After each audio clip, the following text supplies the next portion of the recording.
you know that you can transmit more than your DNA to your children? I'm Jérôme Gagneux, and I work on cell division. Cell division is one of the most important processes in life, as it is necessary in development and in tissue renewal. The basic principle of cell division is quite easy to understand. A mother cell divides, giving birth to two daughter cells. However, due to its importance, it's heavily regulated. And one of the most important things to do is to split the DNA physically, and this is done by proteins that we are calling the microtubules.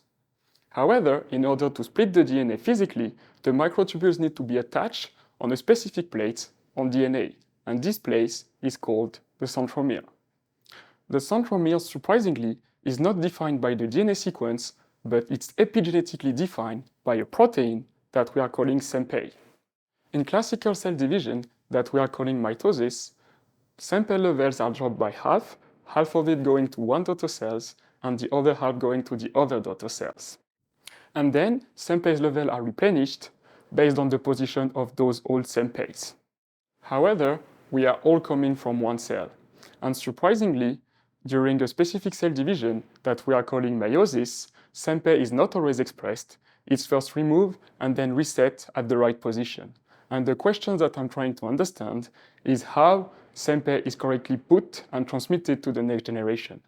And for that, I'm using a model, and this model is a worm that is named C. elegans. In C. elegans, it looks like it's another protein that is responsible to place SEMPA at the right place. And this protein is KNL2. Based on mutant that I have generated, we can divide this process into 4 different steps. First and second, KNL2 needs to dimerize, then needs to go onto chromatin. Thirdly, it needs to scan the DNA and to find the right place. Finally, it will load SEMPA to the correct place.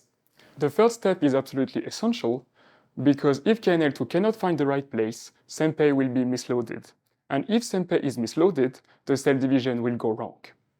If the cell division goes wrong early in life, life is over.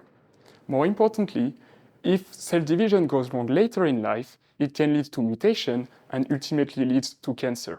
To summarize, I'm trying to understand how the position of SEMPA is transmitted to the next generation. And I hope that by understanding that, I will understand better how one of the most important processes in life works.